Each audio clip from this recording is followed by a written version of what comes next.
الحمدللہ رب العالمین والصلاة والسلام علی سید المرسلین وخاتم النبیین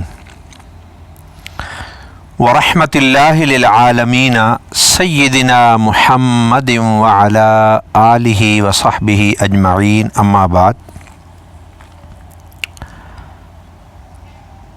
قرآن مجید کے الفاظ اور جملوں پر اکثر مجھے آپ سے گفتگو کرنے کا شرف حاصل ہوتا رہتا ہے۔ آج میں نے آپ کے لیے اللہ کے کلام میں سے 2 جملے منتخب کیے ہیں۔ اللہ جل شانہ قرآن مجید میں ارشاد فرماتے ہیں کہ استغفروا ربکم انہ کان غفارا۔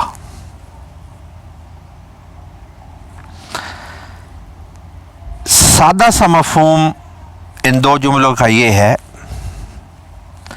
کہ حق تعالیٰ ارشاد فرماتے ہیں کہ استغفروا ربکم، اپنے رب سے استغفار کرو، معافی طلب کرو، انہ کان غفارا، بے شک اللہ تعالیٰ جو تمہارا رب ہے وہ بہت بخشنے والا ہے۔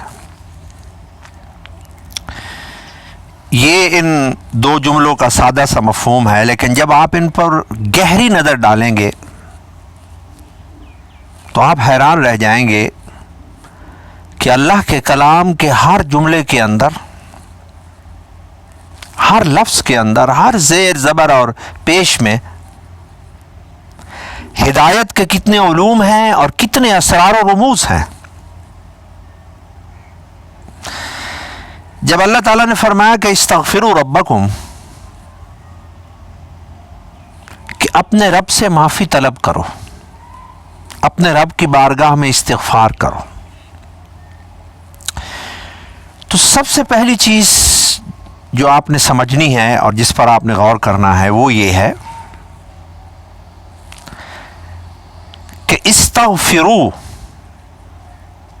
یہ گرامر کے حساب سے، عربی گرامر کے حساب سے امر کا صیغہ ہے۔ وہ ڈیٹیل میں نہیں جاتا۔ جو امر ہوتا ہے عربی زبان کے اندر، جیسے استغفروا ہے، اس کے اندر 2 زمانوں کا پایا جانا ضروری ہے، کیونکہ یہ مضارع سے بنتا ہے، اور مضارع کے اندر 2 زمانے ہوتے ہیں، ایک زمانہ حال اور ایک زمانہ استقبال۔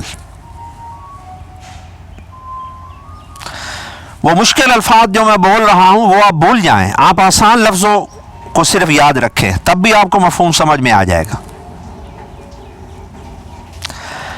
جب حق تعالیٰ نے ارشاد فرمایا کہ استغفروا ربکم،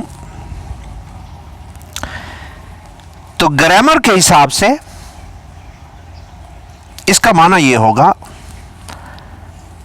کہ زمانہ حال کے اندر بھی اپنے رب سے معافی مانگو، اور آنے والے زمانوں میں بھی اپنے رب سے معافی مانگتے رہنا، کبھی بھی یہ سلسلہ بند نہ کرنا۔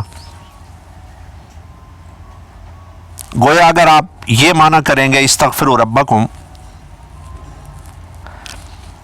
کہ اپنے رب سے مسلسل معافی مانگو، مسلسل استغفار کرو، یہ معنی ہوگا گرامیٹیکلی، یعنی آج بھی کرو، زمانہ مستقبل میں بھی کرو، یہ سلسلہ کبھی بند نہ کرنا، کبھی اس کو روکنا مت، ہر زمانے میں اپنے رب سے استغفار کرتے رہنا، معافی طلب کرتے رہنا۔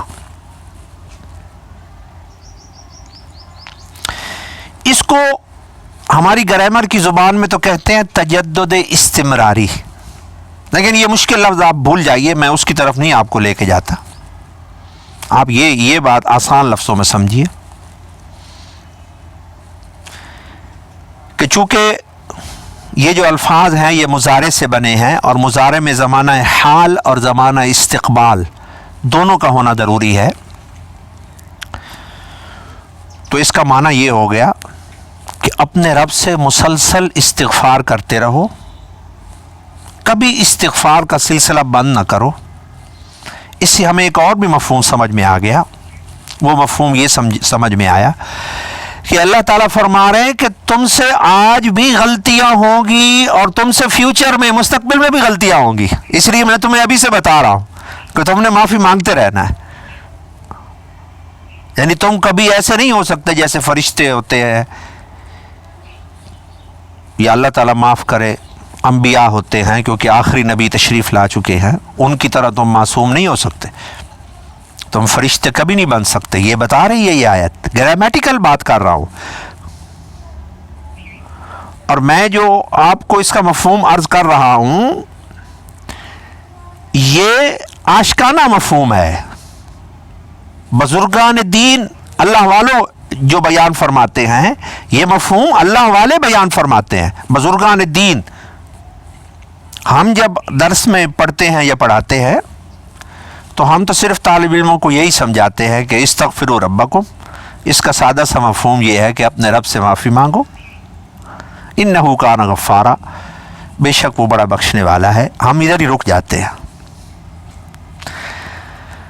لیکن جو اللہ والے ہیں،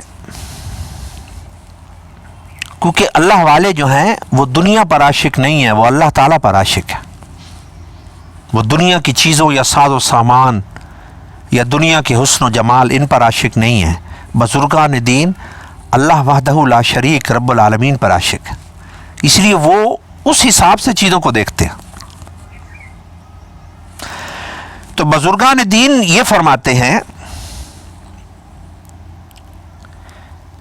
کہ یہ آیت، یہ قرآن مجید کا یہ جملہ استغفروا ربکم ہمیں بتا رہا ہے، چونکہ اس میں دو زمانوں کا ہونا گرامیٹیکلی ضروری ہے عربی گرامر کے حساب سے، تو یہ جملہ ہمیں بتا رہا ہے کہ تم سے آج بھی غلطیاں ہوں گی اور تم سے مستقبل میں بھی غلطیاں ہوں گی، تم آج بھی اللہ سے معافی مانگو اور فیوچر میں بھی معافی مانگتے رہنا۔ ایک تو یہ سمجھ میں آ گیا۔ دوسرا، اس جملے میں اللہ تعالیٰ فرماتے ہیں کہ استغفروا ربکم، اپنے پالنے والے سے، اپنے پالن ہار سے، اپنے رب سے مسلسل معافی مانگو اور استغفار کرو۔ یہ جو لفظ رب ہے، یہ رب کا لفظ بہت ہی غور طلب ہے، کیونکہ رب کا معنی ہے پالنے والا۔ اللہ تعالیٰ کے تو بہت سے نام ہیں، الجبار بھی اس کا نام ہے، القہار بھی اس کا نام ہے، العزیز بھی اس کا نام ہے، لیکن اللہ تعالیٰ نے وہ نام یہاں پہ استعمال نہیں فرمائے، کیونکہ ان ناموں کے اندر تو جلال ہے، ان ناموں کے اندر تو اللہ کا جلال ہے۔ اللہ نے رب کا لفظ استعمال فرمایا جس میں اللہ کی محبت اور اللہ تعالیٰ کا جمال ہے،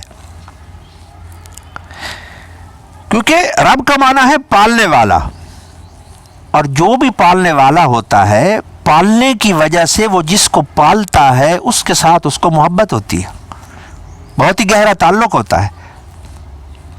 جیسے ماں بچے کو پالتی ہے، تو آپ بتائیے بچے کے ساتھ ماں کو محبت ہوتی یا نہیں ہوتی؟ باپ اپنے بچوں کی پرورش کے لیے محنت کرتا ہے، تو چونکہ ایک ننھا سا بچہ پیدا ہوا، پھر اس کو پال پوس کر بڑا کرتا ہے، تو باپ کو بھی اپنی اولاد سے محبت ہوتی ہے۔ پالنے کا ایک رشتہ ہے، پالنے کا ایک تعلق ہے۔ اگر آپ بکری کے ایک بچے کو بھی پالیں گے، اس سے بھی آپ کو پیار ہو جائے گا، کیونکہ آپ نے اس کو بچپن سے پالا ہے، اس کو آپ نے کھانا کھلایا ہے، اس کی آپ نے حفاظت کی ہے۔ تو اللہ جل شانہ ارشاد فرما رہے ہیں کہ میرے تمہارے ساتھ بہت سے تعلق ہیں میرے بندو، میں الرحمن بھی ہوں، میں خالق بھی ہوں، میں المصور بھی ہوں، میں تمہیں ایجاد کرنے والا بھی ہوں، البدیع بھی ہوں، وہ سارے میرے رشتے ہیں تمہارے ساتھ، تعلق ہے تمہارے ساتھ۔ لیکن اللہ جل شانہ اس آیت کریمہ میں بندے اور رب کے جس تعلق کو بیان فرما رہے ہیں وہ پالنے کا تعلق ہے، کہ استغفروا ربکم، تم نے کسی پرائے سے معافی نہیں مانگنی، تم نے کسی اجنبی سے معافی نہیں مانگنی. استغفروا ربکم، تم نے اپنے پالن ہار سے معافی مانگنی ہے. اس کو تم سے پہلے ہی محبت ہے کیونکہ اس نے تمہیں پالا ہے. اس نے تمہارے ننھے سے وجود کے اندر آنکھیں بنائی ہے، دماغ بنایا ہے، دل بنایا ہے. اور اگر تم مسلمان ہو تو پھر اس کو تمہارے ساتھ اور بھی زیادہ محبت ہے کہ اس نے پیدا ہوتے ہی تمہیں دین حق اور کلمہ بھی تحفے کے طور پر عطا فرما دیا ہے. تمہیں دین ڈھونڈنا ہی نہیں پڑا، تمہیں قرآن دے دیا ہے، تمہیں اپنے رحمت للعالمین پیارے حبیب صلی اللہ تعالی علیہ وسلم کا پیارا امتی بنا دیا ہے. تو اس کا مطلب ہے پالنے والے کو تم سے بہت ہی پیار ہے. تو تم نے کسی اجنبی سے معافی طلب نہیں کرنی. استغفروا ربکم، جس نے تمہیں پالا ہے وہ رب، اس سے معافی مانگو اور مسلسل مانگتے رہو. جیسے اگر کوئی بچہ اپنے ابا سے معافی مانگتا ہے، کہتا ہے بابا مجھے معاف کر دے، تو یہ جو لفظ ہے بابا یا ابا جی مجھے معاف کر دے، جیسے یہ لفظ بچہ بولے گا تو آپ بتائیے باپ کے دل میں یا اماں کو کہے گا اماں مجھے معاف کر دو، مجھ سے غلطی ہو گئی، تو اماں کے دل میں محبت جوش مارے گی یا نہیں مارے گی؟ تو بندہ کیا کہتا ہے کہ اے میرے کریم رب، تو نے مجھے پالا ہے، تو نے مجھے ذرے سے آفتاب بنایا ہے، میں آج جو کچھ ہوں تیری رحمت سے ہوں. میں کلمہ پڑھتا ہوں یہ بھی تیری رحمت ہے، میں قرآن پر ایمان رکھتا ہوں یہ بھی تیری رحمت ہے، تیرے آخری نبی حضرت محمد صلی اللہ تعالی علیہ وآلہ وسلم کا امتی ہوں یہ بھی تیری رحمت ہے، اور میں انسان ہوں یہ بھی تیرا فضل و کرم ہے. مجھے تو نے دین اسلام عطا فرمایا یہ بھی تیری رحمت. کیسا تو نے مجھے بہترین انداز میں پالا ہے. تو اللہ تعالیٰ فرما رہے ہیں کہ اپنے پالن ہار سے، کیونکہ پالن ہار جلدی معاف کرتا ہے، پالنے والا بہت جلدی معاف کرتا ہے. استغفروا ربکم، زمانہ حال میں بھی استغفار کرو، زمانہ مستقبل میں بھی استغفار کرو. اور معافی کس سے مانگنی ہے؟ کسی اجنبی سے نہیں جس کا تم سے کوئی رشتہ لینا دینا ہی نہیں ہے، اس کا دل تو بڑا سخت ہوگا. اپنے رب سے، اپنے پالنے والے سے معافی مانگو، جو ماں سے 70 گنا زیادہ تم سے محبت کرتا ہے، وہ ایک لمحے میں تمہیں معاف کرے گا. پھر جو اگلا جملہ ہے قرآن مجید کا اس کے ساتھ جڑا ہوا وہ ہے انہو کان غفارا، بے شک اللہ تعالیٰ بے حد بخشنے والا ہے. یعنی کہ اس کی رحمت اور بخشش ایک سمندر ہے، اگر ایک قطرہ تم لے لو گے تو اس کے سمندر میں کوئی کمی نہیں ہو جائے گی، اس پر کوئی بوجھ نہیں ہے تمہیں معاف کرنا،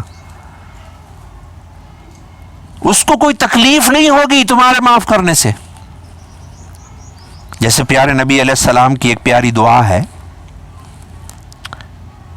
جس کے اندر حضور رحمت کائنات صلی اللہ تعالی علیہ وآلہ وسلم نے ارشاد فرمایا، دعا مانگ رہے ہیں اللہ کی بارگاہ میں، اور آپ یہ ارشاد فرما رہے ہیں کہ اے وہ ذات جس کو میرے گناہوں سے کوئی نقصان اور تکلیف نہیں پہنچی، میں تو اس سے معافی مانگتا ہوں، میرے گناہ بخش دے.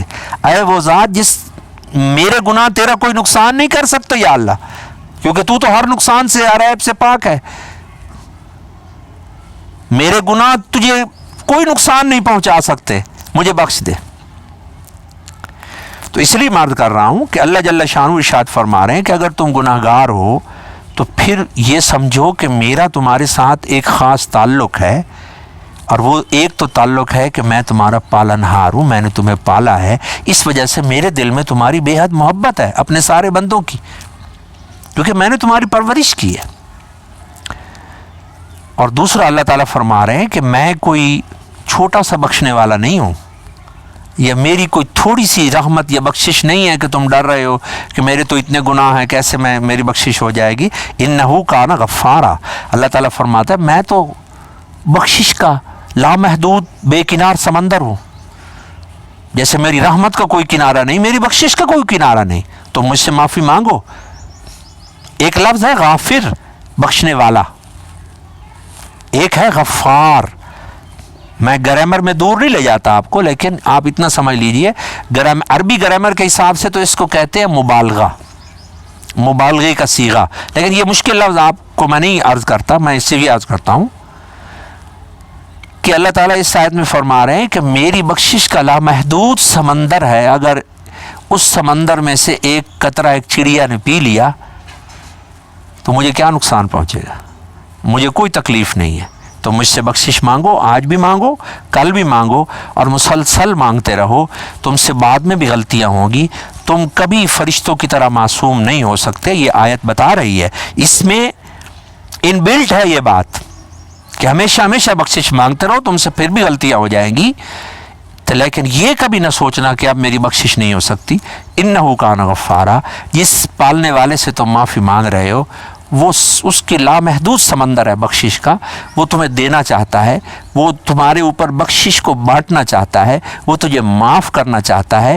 اور جیسے وہ پھر بات لمبی ہو جائے گی، جیسے پیارے نبی علیہ السلام نے ہمیں دعا سکھائی ہے کہ اللہم انک عفو کریم تحب العفو فاعف عنا، یا اللہ تو معاف کرنے کو محبوب رکھتا ہے، تو تجھے تو پسند ہے معاف کرنا، ہم تجھ سے وہ چیز مانگ رہے ہیں جو تجھے پسند ہے۔ اگر ہم تجھ سے معافی مانگ رہے ہیں، تجھے معاف کرنا پسند ہے، ہمیں معاف کر دے، تو اس پر پھر کبھی بات کریں گے۔ تو یہ دو جملے میں آپ کی خدمت میں عرض کرنا چاہتا تھا۔ استغفروا ربکم، اس کا اشکانہ ترجمہ یہ ہوگا کہ مسلسل استغفار کرتے رہو، زمانہ حال میں بھی اور فیوچر میں بھی۔ غلطیاں آج بھی ہوں گی، غلطیاں پھر بھی تم سے ہو جائیں گی، لیکن یہ کبھی نہ سوچنا کہ میری بخشش نہیں ہو سکتی۔ انہ کان غفارا، ایک تو تم رب سے مانگ رہے ہو جو پالن ہار ہے، پالن ہار جلدی معاف کرتا ہے، اور پھر اللہ تعالیٰ کو چھوٹا سا بخشنے والا نہیں ہے جو ایک بستی یا ایک گاؤں یا 20 آدمیوں کو بخشنے والا ہو۔ غفارا اس کا سمندر ہے، اس سمندر میں سے اگر ایک قطرہ تم نے پی لیا اس کے خزانے میں کوئی کمی نہیں۔ اللہ تعالیٰ میں قرآن پاک کی آیات، اس کے جملوں اور الفاظ پر غور و فکر اور اس میں سے ہدایت کا شہد کشید کرنے کی اللہ ہمیں سعادت عطا فرمائے۔ وآخر دعوانا ان الحمد للہ رب العالمین۔